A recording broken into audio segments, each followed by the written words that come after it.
அனைவருக்குமே வணக்கம். சற்று முன் கிடைத்திருக்கக்கூடிய ஒரு மிக மிக முக்கியமான செய்தி ஒன்று வெளியாகியுள்ளது. சற்று முன் உதயநிதிக்கு 5 ஆண்டு சிறை தண்டனை, நீதிமன்றம் இறுதி தீர்ப்பு, இது மாதிரி தான் செய்திகள் வெளியாகிருக்கு. ஸோ இதை பற்றி தான் இந்த வீடியோவில் நம்ம முழுமையாக பார்க்க போகிறோம். ஸோ அதுக்கு முன்னாடி நம்ம சேனலுக்கு இப்போ தான் நீங்கள் முதல் முறையாக வந்திருக்கீங்க அப்படின்னா மறக்காமல் நம்மளுடைய சேனல் சப்ஸ்கிரைப் பண்ணி சப்போர்ட் பண்ணுங்கள்.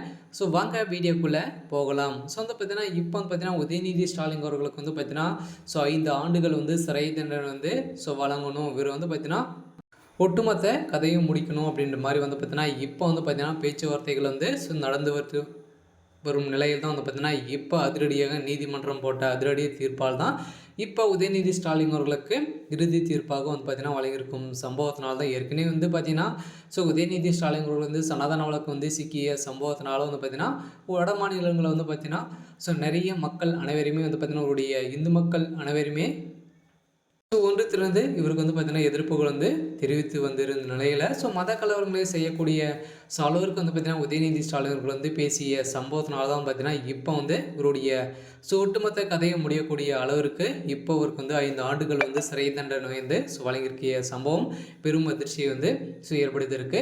இருந்தாலும் பார்த்தீங்கன்னா வட மாநிலங்களில் மகாராஷ்டிரா இது போன்ற மாநிலங்கள் பார்த்தீங்கன்னா இப்போ பார்த்தீங்கன்னா தேர்தல் முடிவுகள் வெளியிட்டு பாஜக பார்த்தீங்கன்னா அமோக வெற்றி பெற்றிருக்கு இல்லையா. இதை தொடர்ந்து பார்த்தீங்கன்னா இந்திய கூட்டணி தோல்வி அடைந்து இருக்கும் நிலையில் இப்போ பார்த்தீங்கன்னா உதயநிதி ஸ்டாலின் அவர்கள் திமுகவில் பார்த்தீங்கன்னா பேச விட்டு வேடிக்கை பார்க்கக்கூடிய அளவுக்கு தான் இப்போ நடந்துட்டு இருக்கு.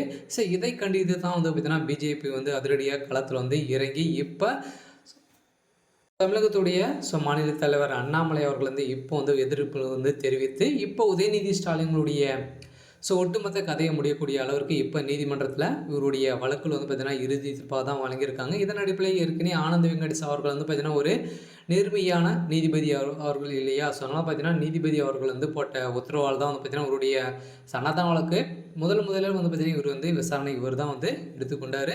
இதன் அடிப்படையில் தான் இப்போ பார்த்தீங்கன்னா இவருக்கு சிறை தண்டனை பார்த்தீங்கன்னா ஒரு 5 ஆண்டு சிறை தண்டனை வழங்கணும் அப்படின்ற மாதிரி தான் பேச்சுவார்த்தைகள் பார்த்தீங்கன்னா நடந்துட்டு வருவதாக ஒரு பரபரப்பான செய்தி வெளியாக இருக்குது. இருந்தாலும் கூடிய விரைவில் பார்த்தீங்கன்னா திமுகவுடைய தலைமையகத்துக்கு ஒரு மிகப்பெரிய இடியாக தான் விழுந்திருக்கு. இருந்தாலும் ஏற்கனவே சனாதன வழக்கில் பார்த்தீங்கன்னா சீர்குலைக்கக்கூடிய அளவிற்கு பார்த்தீங்கன்னா மக்கள் இனத்தையே பார்த்தீங்கன்னா இருவருமே பிரிக்கக்கூடிய அளவிற்கு மத கலவரங்களை செய்திருந்த உதயநிதி ஸ்டாலின் அவர்களுக்கு தான் இப்போ இறுதி தீர்ப்பு வழங்கியிருக்காங்க.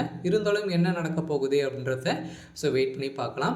இது மாதிரி செய்திகளை தெரிஞ்சுக்கணும் அப்படின்னா மறக்காமல் நம்மளுடைய சேனலை சப்ஸ்கிரைப் பண்ணி சப்போர்ட் பண்ணுங்கள். தேங்க்யூ.